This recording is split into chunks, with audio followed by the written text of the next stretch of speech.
নমঃ শিবায়। জ্যোতিষ কথা চ্যানেলে আপনাদের সকলকে স্বাগত। 2025 শনির রাশি পরিবর্তনের এই যে শনিদেবের যে রাশি পরিবর্তন হচ্ছে, এর ফলে কুম্ভ রাশির মানুষদের কি প্রভাব ভোগ করতে হবে, আজকের আলোচনার বিষয়বস্তু এটা। দর্শক বন্ধু, শনিদেবের প্রভাব প্রত্যেককেই কম বেশি ভোগ করতে হবে। কারো ক্ষেত্রে ভালো, কারো ক্ষেত্রে খারাপ, সেটা নির্ভর করবে আপনার রাশির ওপর। শুধু রাশির ওপর না, আমি যেমন কুম্ভ রাশির বলতে চলেছি, তেমনি যে রাশিরই হোক না কেন, প্রথম দেখতে হবে আপনার কুণ্ডলিতে শনিদেবের স্থিতি কেমন, তিনি শুভ না অশুভ, তার বল কতটা, এবং বর্তমান দশা অন্তর্দশা আপনার পক্ষে না বিপক্ষে। যদি সব কিছু আপনার পক্ষে থাকে তাহলে ফল ভালো হবে, যদি আপনার পক্ষে না থাকে তাহলে বিপরীত ফল ভোগ করতে হবে।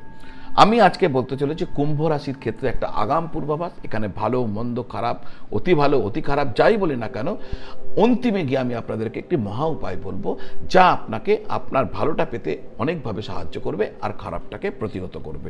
সুতরাং আমি যেটা বলতে চলেছি, আপনার রাশি অনুযায়ী যে একটা পূর্বাভাস দিচ্ছে, সেটা একটা ট্রেন্ড। এই ট্রেন্ডকে সফল করার জন্য আপনি নিশ্চয়ই উপায় করবেন, আর হ্যাঁ, পরিশ্রম করবেন, মেহনত করবেন। শনিদেব হচ্ছে সততার সাথে করবেন। শনিদেব ন্যায়াধীশ, শনিদেব পরিশ্রম মেহনতের কারক গ্রহ।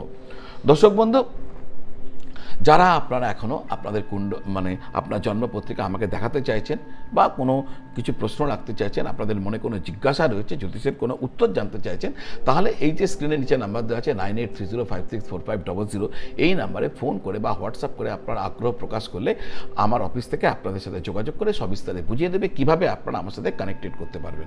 এখনও যদি আমার এই চ্যানেলটি আপনি সাবস্ক্রাইব করেননি, আমার বিনম্র নিবেদন, চ্যানেলটি সাবস্ক্রাইব করে বেল আইকন প্রেস করে আমাকে সাপোর্ট করবেন, আমাকে উৎসাহিত দেবেন, যাতে এই ধরনের ভিডিও আমি প্রতিদিন আপনাদের জন্য নিয়ে আসতে পারি। তো মূল আলোচনা হচ্ছে কুম্ভ রাশির ক্ষেত্রে এই যে রাশি পরিবর্তন কি হতে চলেছে। দেখুন, শনিদেব আপনার কুণ্ডলীর দ্বাদশ এবং রাশির অধিপতি হয়ে তৃতীয় ঘরে প্রবেশ করবেন। এই প্রবেশ হওয়ার ফলে আপনার শনিদেবের শনির 7.5 তৃতীয় চরণ শুরু হয়ে যাবে। নিজের এবং আপনার জীবনসঙ্গী বা সঙ্গিনীর স্বাস্থ্যক্ষেত্রে আপনাকে বিশেষভাবে সচেতন থাকতে হবে। জুলাই থেকে নভেম্বর সময়কালের মধ্যে শনিদেবের দ্বিতীয় ঘরে অবস্থান কারণে আপনার সঞ্চয় করতে প্রবল সমস্যা হবে। আপনাকে প্রচুর মেহনত করতে হবে, প্রচুর চেষ্টা করতে হবে সঞ্চয় করার জন্য। এক্ষেত্রে আরও উপার্জন করতে কিন্তু যথেষ্ট প্রতিবন্ধকতার সম্মুখীন হতে হবে। আপনি যদি বিদেশে গিয়ে কাজ করেন, বহুজাতিক কোম্পানিতে কাজ করেন বা বিদেশে ব্যবসা করেন, তাহলে এই ট্রানজিট আপনার জন্য ভালো সাফল্য নিয়ে আসতে চলেছে। যারা এই সমস্ত ক্ষেত্রে কাজকর্মে জড়িয়ে রয়েছেন, তারা যথেষ্ট অর্থ উপার্জন করবেন, সঞ্চয় করবেন। আত্মীয় স্বজনের সাথে বিরোধ ঘটতে পারে, এক্ষেত্রে খেয়াল রাখবেন। নিজের কথাবার্তার উপর লক্ষ্য রাখবেন, বাণী দোষ হতে পারে। যারা স্থাবর সম্পত্তি বিক্রি করার চেষ্টা করছিলেন, তাদের কিন্তু প্রচেষ্টা সফল হয়ে যেতে পারে এই সময়। এই হলো আপনাদের ফলাফল। একটা জিনিস বলে দিই, শনির 7.5 যে এফেক্ট না, সমস্ত জায়গায় যতটা বেশি প্রবল হয়, কুম্ভ রাশির ক্ষেত্রে তেমন হয় না।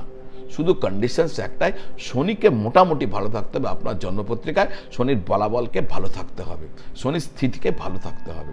তো আসুন জেনে নেওয়া যাক কোন উপায় যা আপনাকে সবভাবে লাভ দিতে পারে। আপনাকে কি করতে হবে? 5টি লোহার বাটি সংগ্রহ করতে হবে। লোহার, অন্য কোনো মেটালের নয়। আর এই ক্রিয়া পরপর 5 শনিবার করতে হবে। পরপর 5 শনিবার এই ক্রিয়া করতে হবে। আপনি যবে থেকে শুরু করবেন, আপনাকে সম্পূর্ণ উপবাস রাখতে হবে। সম্পূর্ণ উপবাস রেখে সন্ধ্যাবেলায় শনিদেবের মন্দিরে যাবেন, সাথেও একটি বাটি নেবেন আর সরষের তেল নেবেন 1 লিটার মতো। মন্দিরে প্রবেশ করে ভগবানকে ধূপ দ্বীপ প্রদীপ দেখানোর পর একান্তে বসবেন। বসে ওই যে বাটিটি রয়েছে, একটু বড় বাটি নেবেন, ওর মধ্যে 1 লিটার সরষের তেল ঢেলে ওই পাত্রের মধ্যে, যে পূর্ণ পাত্র হয়ে গেল, পূর্ণ পাত্রের মধ্যে আপনার মুখের প্রতিবিম্ব এবং আঙুলের প্রতিবিম্ব দেখে ওই বাটিটির তেল সমেত ওই মন্দিরের পুরোহিতকে দিয়ে বলবেন ভগবানকে নিবেদন করে দিতে। এরপর ওখানে বসবেন, পুষ্পাঞ্জলি দেবেন, ব্রতকথা শুনবেন এবং প্রসাদ গ্রহণ করবেন। মন্দিরেই প্রসাদ ভক্ষণ করে নেবেন। তারপর হাত পা ওখানে ধুয়ে আপনি বাড়ি আসবেন, বাড়িতে প্রসাদ নিয়ে আসবেন না। এটা আপনাকে পরপর 5 শনিবার করতে হবে। তো 2025-এ করুন, 2026-এ করুন, 2027-এ করুন। দেখবেন শনিদেবের কৃপায় অনেক ভালো থাকবেন, অনেক দুর্যোগ আপনার কেটে যাবে, অনেক শুভত্ব লাভ হবে। তো আজ এই পর্যন্ত। আপনারা সকলে ভালো থাকুন, সকলকে ভালো রাখুন। নমঃ শিবায়।